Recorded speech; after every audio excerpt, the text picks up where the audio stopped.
Hey guys, Dr. Childs here. Today we're going to be talking about an important, actually a really important thyroid lab test, and that is the TSH, otherwise known as the thyroid stimulating hormone. We'll get into more a little bit of the specifics in just a second.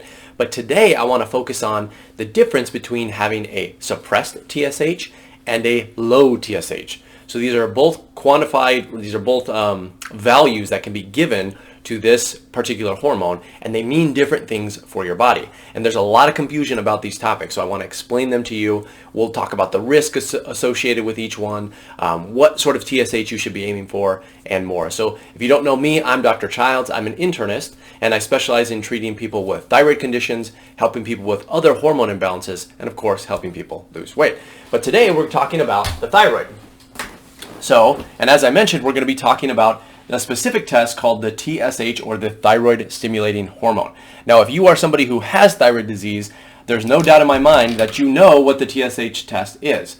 It's what doctors use traditionally to measure entire thyroid function in your body. Now, I do not recommend that. I do think the TSH is an important test to get, but if you are only ordering the TSH and not ordering any other tests, then you are doing something wrong. But I do still want to talk about it because there are going to be many people here who, their doctor won't order other tests, so all they have is the TSH. And then not only that, but there's a lot of confusion about how to interpret the TSH. So a lot of people are scared if their TSH gets a little low. There are a lot of people who think that the TSH should just be suppressed, and that's just naturally what should happen. So we're going to talk about these two things. And remember, before we jump in, just so you are aware, we are talking about your TSH in the setting of taking thyroid medication. So this is not the same thing as if you are not taking thyroid medication and your TSH is low from that. So that would indicate a state of hyperthyroidism, that your body's in a hyperthyroid state, and for some other cause inside your body is causing it. We're not talking about that. We're talking about medication which is impacting the TSH.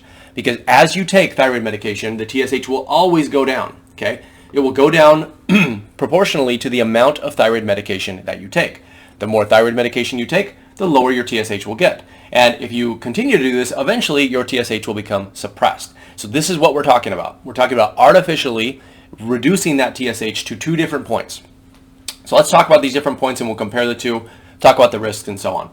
So a lot of people are scared to have their TSH go low because they believe that that will put them in what's called a hyperthyroid state.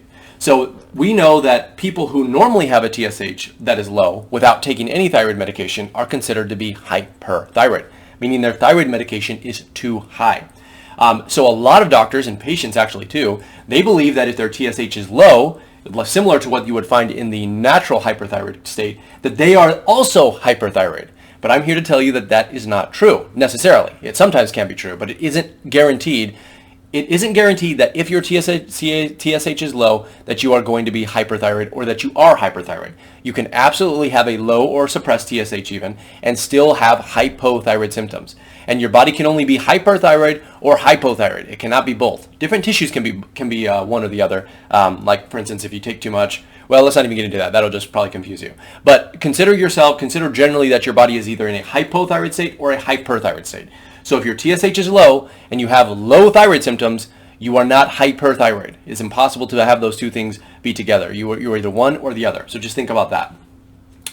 So let's talk about the low TSH. So now that we've kind of got that out of the way and I've shown you that a low TSH doesn't guarantee that you are hyperthyroid, let's talk about what it is. Because a lot of patients are past that point, which I just mentioned, that they're concerned that their TSH is low, and they believe that the TSH should just naturally be low. And by the way, if you go to your doctor as well, they might scare you into thinking that there are long-term consequences associated with one or the other, which we'll also talk about in a minute. So a low TSH is defined as anything which is less than the low end of the reference range that's provided by or on your thyroid lab test. So if you look at the reference range that, just go get out your thyroid labs and look at what the range is for the TSH. You'll see something like probably 0.5 to 5.5. That'll be the range. And if you're anywhere in between this area, you're said to be normal, right? And so all I'm saying is that if you are less than the low end of that range, which in my case is 0.5, yours might be 0.3 or 0.4, but it'll be pretty close to 0.5, then you are considered to be low. So as an example, if your TSH is 0.4 or 0.3, that would be considered a low TSH. On the flip side, a suppressed TSH indicates that your TSH is no longer measurable. So it's often read as something which is less than some value. So normally if you have a suppressed TSH, it'll be something like less than 0.001 or less than 0.005 or something similar. Basically what the lab is saying is, hey, your TSH is so low, we can't even detect it. It's less than the most sensitive amount that we can detect. And so it could be much lower than that, it could be non-existent, we don't know, but it's really, really, really low.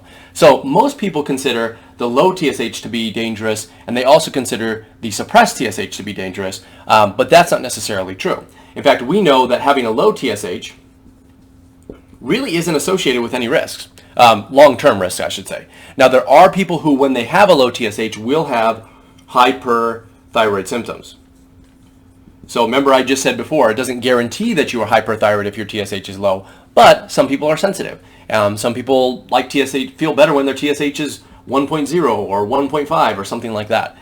So some people absolutely can and do experience hyperthyroid symptoms when their TSH is low, but it isn't dangerous. All you got to do is adjust your medication, reduce the dose, and those symptoms will go away.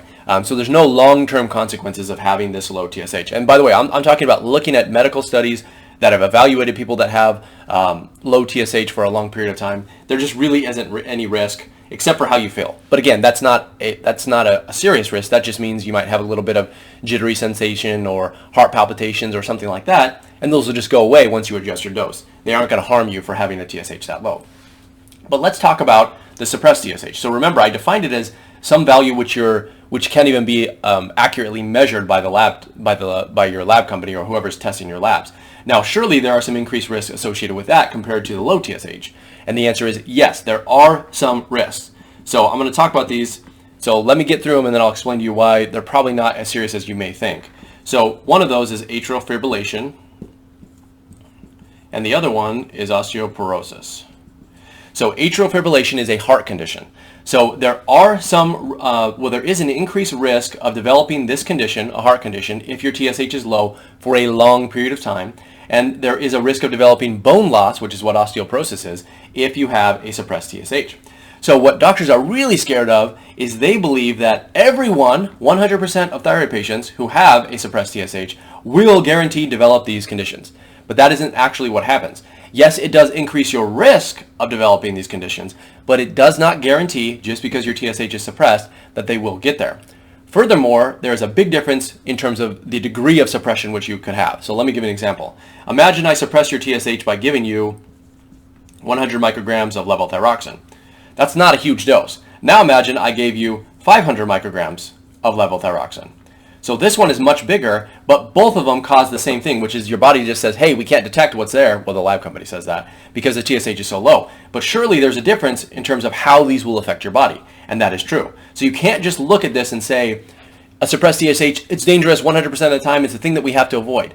And I know this because we actually have thyroid patients who have had thyroid cancer who want their TSH to be suppressed. So doctors will say, okay, it's okay for you to have a suppressed TSH because we don't want to risk the cancer coming back, but it's not okay for anyone else, which doesn't really make sense. But the good news is we can look at those patients and determine if they have any consequences as a result of that TSH suppression, and we really don't see a lot of consequences. We do see an increased risk for these things, but there's absolutely no guarantee. And taking that one step further, if you are premenopausal,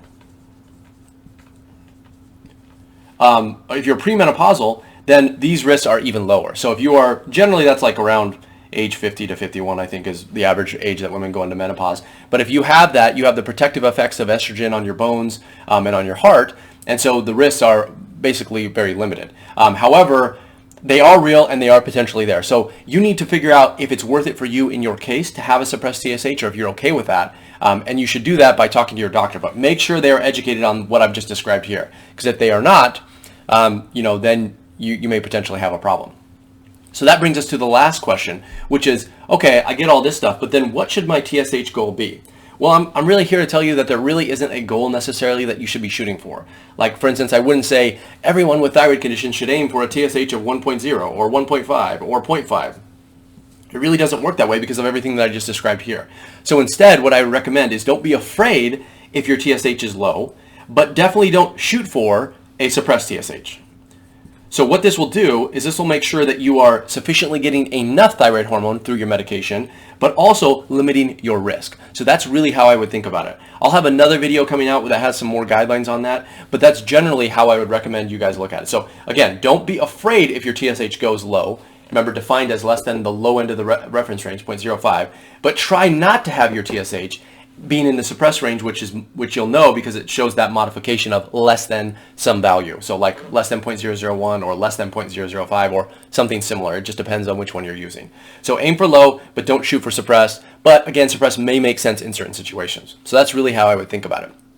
But I want to hear from you guys too. So have you been testing your TSH frequently? Where do you fall? Is your TSH normal? Is it low? Is it suppressed? Where do you fit on this spectrum? I know this is a little bit of a more complex and complicated topic, but I still think it's important for you guys to understand and know the difference between these two entities because they are not the same. So let me know about what your TSH is. Also, if you haven't already, make sure you download my free thyroid PDF resources. You can see that information and the link to get them below in the comment section. I have tons of helpful resources to help thyroid patients feel better, lose weight, manage their symptoms, etc. So I think you'll find that information helpful if you like this. And otherwise, that's all I have. So leave your comments below, and I will see you guys in the next one.